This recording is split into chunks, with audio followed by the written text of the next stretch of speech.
ಓಂ ಶಾಂತಿ. ಇಂದಿನ ಡೇಟ್ ಆಗಿದೆ 19/4/2025. ದೇಹದಿನ ತಂದೆಯ ಜೊತೆ ಪ್ರಾಮಾಣಿಕವಾಗಿ ಆಗ ಪೂರ್ಣ ಶಕ್ತಿಯು ಸಿಗುವುದು.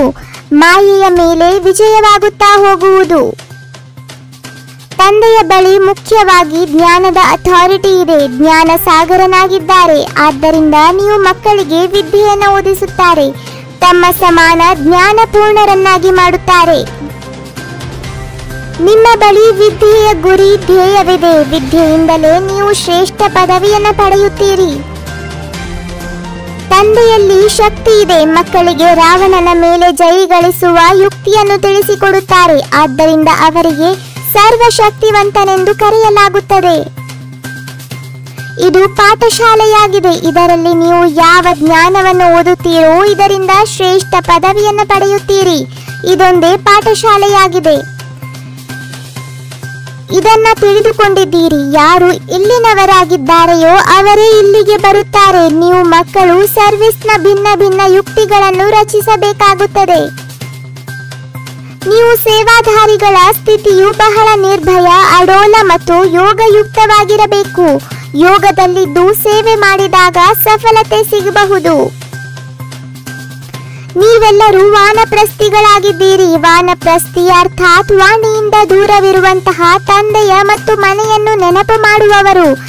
ಇದರ ವಿನಃ ಮತ್ಯಾವುದೇ ಇಚ್ಛೆ ಇಲ್ಲ. ನಮಗೆ ಒಳ್ಳೆಯ ವಸ್ತ್ರಗಳು ಬೇಕು, ಅದು ಬೇಕು, ಇದು ಬೇಕು, ಇವೆಲ್ಲವೂ ಚೀಚಿ ಇಚ್ಛೆಗಳಾಗಿವೆ. ದೇಹಾಭಿಮಾನಿಗಳು ಸೇವೆ ಮಾಡಲು ಬಿಡುವುದಿಲ್ಲ. ಆದ್ದರಿಂದ ದೇಹಿ ಅಭಿಮಾನಿಗಳಾಗಬೇಕಾಗಿದೆ. ಗಂಗಾ ಸ್ನಾನ ಮಾಡುವವರಿಗೂ ಸಹ ಹೋಗಿ ತಿಳಿಸಿಕೊಡಿ. ಮಂದಿರದಲ್ಲಿಯೂ ಹೋಗಿ ತಿಳಿಸಿ. ಹನುಮಂತನ ತರಹ ಗುಪ್ತ ವೇಷದಲ್ಲಿ ನೀವು ಹೋಗಬಹುದಾಗಿದೆ.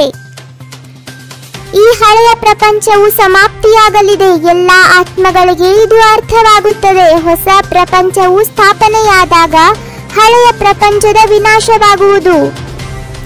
ಯಾರು ದೇವತೆಗಳಾಗಿದ್ದರೂ ಅವರು ಈಗ ಶುದ್ಧರಾಗಿದ್ದಾರೆ. ಈಗ ಅವರನ್ನು ಹೇಗೆ ಹುಡುಕುವುದೆಂಬ ಯುಕ್ತಿಗಳನ್ನು ರಚಿಸಬೇಕಾಗಿದೆ. ಈ ಸೃಷ್ಟಿ ಚಕ್ರವನ್ನ ತಿಳಿದುಕೊಳ್ಳುವುದರಿಂದ ಮನುಷ್ಯರು ಸ್ವದರ್ಶನ ಚಕ್ರಧಾರಿಗಳಾಗಿ ಚಕ್ರವರ್ತಿ ರಾಜರು ವಿಶ್ವದ ಮಾಲೀಕರಾಗಬಹುದೆಂಬ ಮಾತನ್ನ ಸಿದ್ಧ ಮಾಡಿ ತಿಳಿಸಬೇಕಾಗಿದೆ.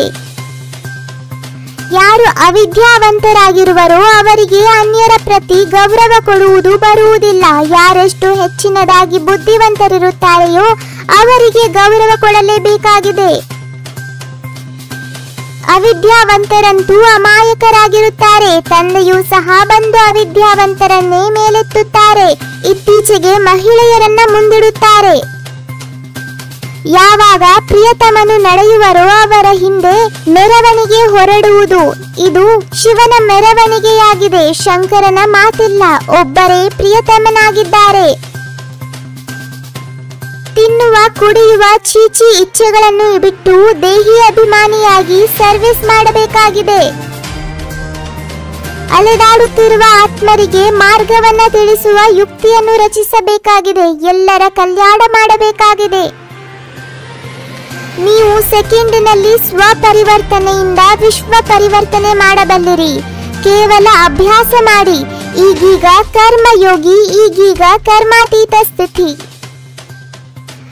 ಲವಲೀನ ಸ್ಥಿತಿಯ ಅನುಭವ ಮಾಡಬೇಕಾದರೆ ಸ್ಮೃತಿ ವಿಸ್ಮೃತಿಯ ಯುದ್ಧ ಸಮಾಪ್ತಿ ಮಾಡಿ. ಇದಾಗಿದೆ ನೆಮ್ಮದಿ ಇಲ್ಲದ ಜಗತ್ತು. ಎಲ್ಲಿ ನೆಮ್ಮದಿ ಇಲ್ಲ, ಮುಕ್ತಿಯಲ್ಲಿ ಶಾಂತಿಯೂ ಇಲ್ಲ. ಸತ್ಯುಗ ತ್ರೇತಾಯುಗ ಶಾಂತಿಯ ಜಗತ್ತು. ಯಾವ ಸುಖಧಾಮವನ್ನು ಎಲ್ಲರೂ ನೆನಪು ಮಾಡುತ್ತಾರೆ. ಈಗ ಸರ್ವಶಕ್ತಿವಂತ ಪರಮಾತ್ಮನ ಮೂಲಕ ಶಕ್ತಿಯನ್ನು ಪಡೆದುಕೊಂಡು ವಿಕಾರಗಳ ಮೇಲೆ ವಿಜಯ ಸಾಧಿಸಿ 21 ಜನ್ಮಗಳಿಗಾಗಿ ರಾಜ್ಯಭಾಗ್ಯ ಪಡೆಯುತ್ತಿರುವಿರಿ. ನಿಮ್ಮೆಲ್ಲರಿಗೂ 21 ಜನ್ಮಗಳಿಗಾಗಿ 21 ಮುರುಳಿಯ ಪಾಯಿಂಟ್ಸ್ ಕೇಳಿದ್ದಕ್ಕಾಗಿ ಧನ್ಯವಾದಗಳು. ಓಂ ಶಾಂತಿ.